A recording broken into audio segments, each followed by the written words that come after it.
Y'all, 2,160 items. Holy cow.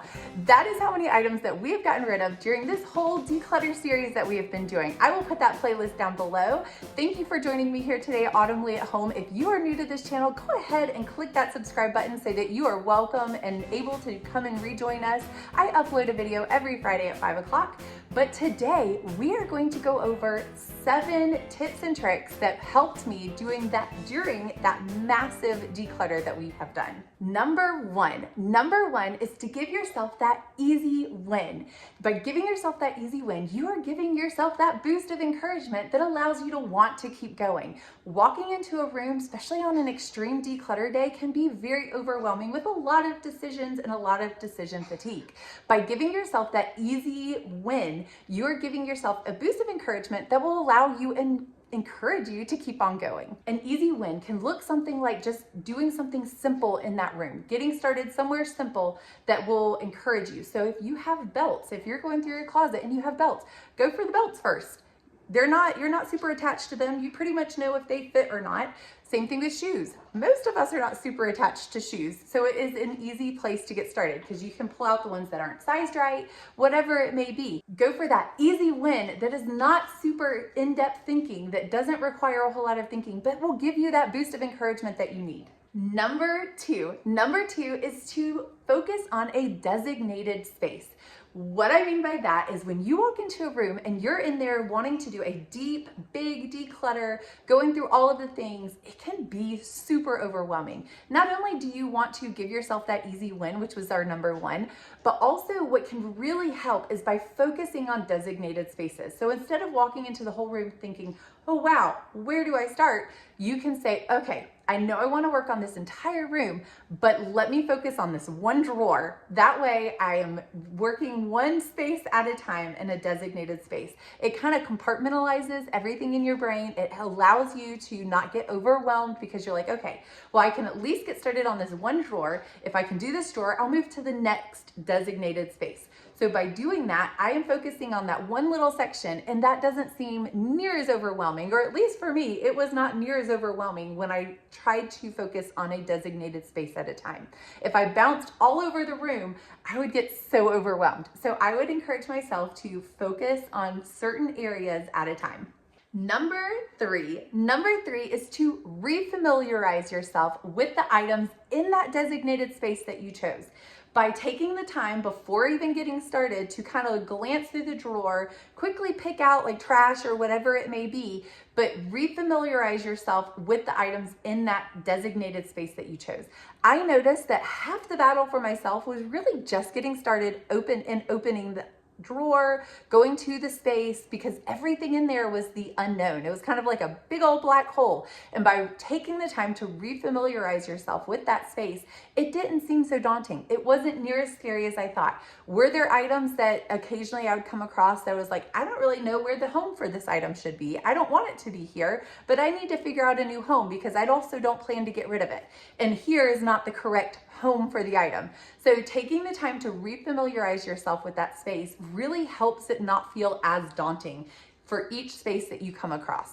Number four is to have a trash bin, donate bin, and sell bin. When you go to declutter and have a massive declutter day where you decide, I'm gonna focus on this entire room, you need to have the designated bins. That way you are ready to go. You don't have to stop when you are mid in a stride and getting things done. You don't have to stop and try to go find those bins.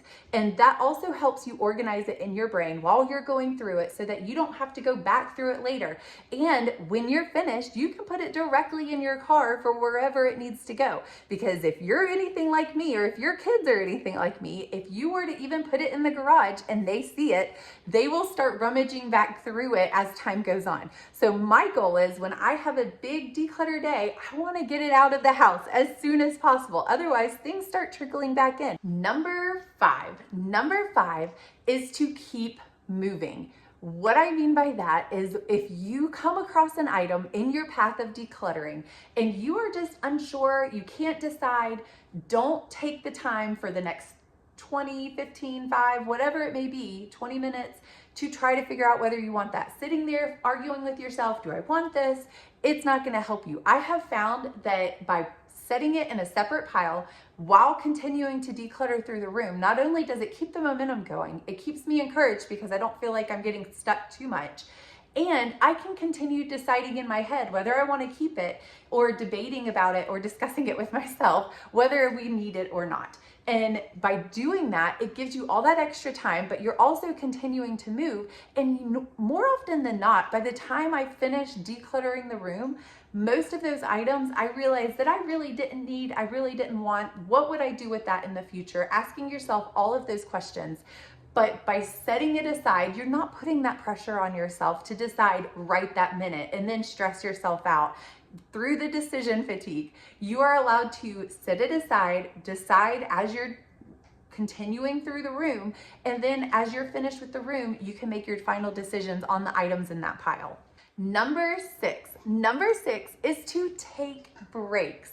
Allow yourself that break. If you are in the groove and you're on a roll, then don't worry about the breaks. But I noticed that there were moments when I was doing the extreme big declutter in a room, I was getting super overwhelmed. I had decision fatigue set in. I was tired. And if I tried to push through that, then I wasn't really getting a whole lot done. I was going a lot slower. But if I chose to push pause, I wasn't on a roll anymore. I had decision fatigue, tired, all of that. It is okay to give yourself that break.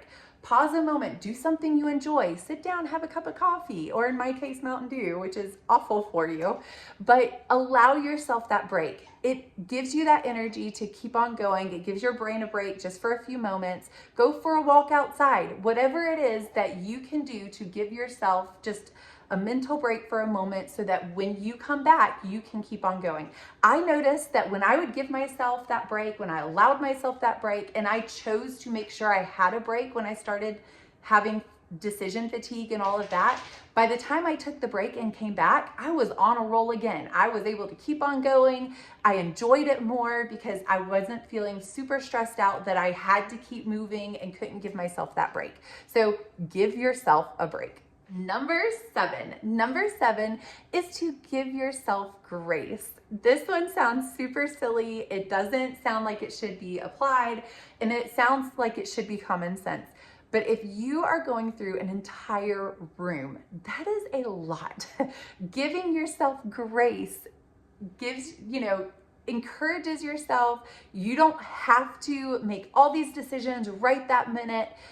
Do you want to? Yes, but give yourself grace that if you have kids, if you are tired, if you have a medical condition that makes it that much harder, give yourself a pat on the back that you are doing your best and you are walking through the room and trying to get rid of as much as you can. But if it's not exactly what you had hoped for, give yourself that pat on the back. Give yourself grace, forgive yourself in the way that it is okay. There is no expectation here. There's no expectation for you to get to a certain number. I know I gave a number at the beginning of this video, but that was more for me to encourage you that by doing all of these tips, giving myself grace when I couldn't finish a room in one day, that is okay. When you're in the middle of the room and it is chaos, it felt like a bomb went off in the middle of the room and there's stuff everywhere, and you sit in the middle of the room and you go, what on earth am I doing? Give yourself grace. You are doing the best you can. It is okay. We are here to encourage each other. If you want to write encouraging comments down below to me, to others in this community, I would encourage you to do that as well. We are all doing the best we can. Again, give yourself grace. I just want to take this time to say thank you so much for joining me here today at Autumnly at Home. 2,160 items is crazy. That is a lot of items that we now have decluttered from the house. They are no longer here. And I can tell you that gave me such a breath of fresh air. Being able to walk around my living room and the playroom, easily pick things up, all of those things have made life so much more at ease, at peace. The kids have such an easier time cleaning and picking up. They play in their playroom, they play in their bedroom so much easier because they are not overwhelmed at all either. That is the beauty of taking the time to declutter. It takes that weight of stuff off of your shoulders. And I hope these 7 tips and tricks have helped you as well.